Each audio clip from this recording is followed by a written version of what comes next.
second episode of Fashion Questions.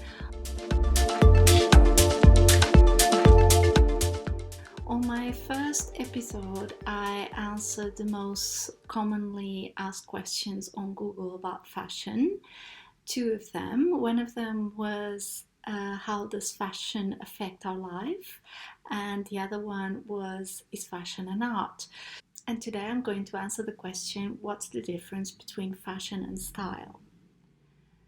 So as you might have guessed, fashion is much more tied to a certain period of time. So you have a particular trend that comes in and out of fashion.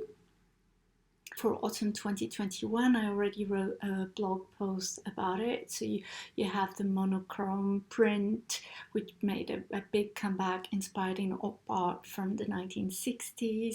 You have the check tweed, and this is for autumn 2021. But if you look at my blog post about fashion trends for 2020, the mood was completely different. It was much darker. So fashion is very much related to what's happening, while style stands the test of time. So it really goes beyond time and is timeless. If you look at vintage pieces, the most sought after pieces are from designers who actually had a very strong sense of style. If you look at, for instance, Coco Chanel, one of her suits is as elegant today as it was at the time. And for me personally, I have inherited a black velvet cape from my grandmother when she was living in Paris. She bought it there. And you cannot really find that kind of velvet anymore. It's really thick and very soft, an impeccable quality, and it always looks amazing. So that is a stylish coat, in the sense that it will stand the test of time. So fashion and style are two very different things, and you see that the most amazing style icons are people who actually have a very strong personality that comes across in their style. Nowadays, in some cases, it's very difficult to tell a celebrity style because they come up with all different things, and probably they rely too much on their stylist. But if they actually have a good stylist, their personality comes across very vividly. I mean, I can think of Margot Robbie, who has Kate Young as a stylist, for instance. Her personality always comes through. Or one of my favorite actresses in terms of styling the red carpet is Cate Blanchett. She really has a very strong personality, and her style really comes across very vividly. Another question is, what are the different types of stylists? So basically you have personal stylists. A personal stylist can work independently, like I do, directly with private customers. Or you do have personal stylists who work for a particular brand or with several brands because they work for a showroom, or because they work for an e-commerce website. And basically in those situations where they work for brands, they do have very high sales targets that they need to achieve. It's a very high pressure kind of role, and they need to be available 24/7 to deal with customers from across the globe. So it's quite a challenging role. And then in terms of other stylists, you have the ones who do advertising campaigns, like fashion campaigns. These are very crucial. The main role is to express the brand's identity and to generate emotional engagement and ultimately drive sales, obviously.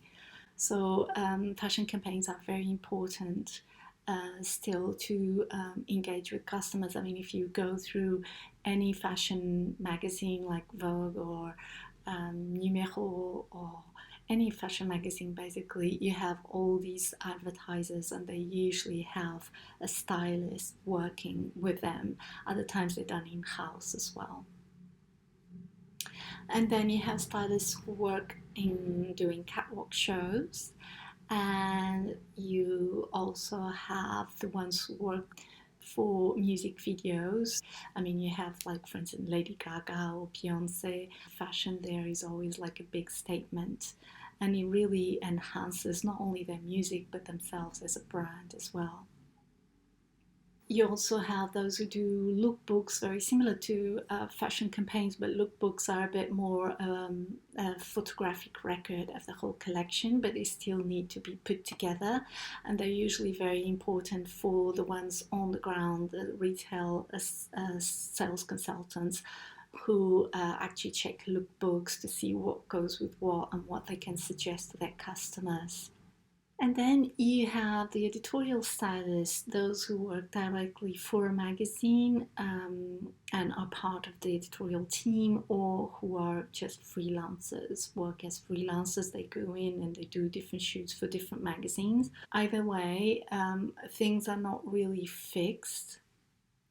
So some stylists work across different sectors, while others specialize in just one type of styling.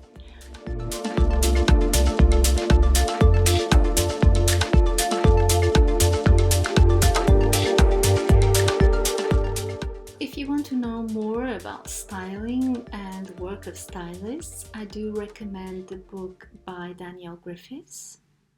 She's the author of Fashion Stylist Handbook and a lecturer at Condé Nast College here in London.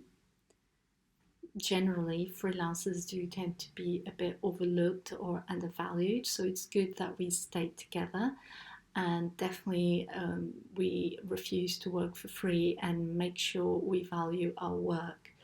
If you don't value your own work, how can you expect other people to do it for you, you know? So it's really important for us to really know how the industry works and be informed as much as possible about fees, about cancellation fees and all that. So I do recommend her book to know more about it if you're interested in this area. And of course, you can study it at fashion colleges as well. So that's it for now. Thank you for your time and attention. And if you have any other fashion questions that you want me to answer, do send me an email and I will do that in one of these episodes. See you next time. Bye for now.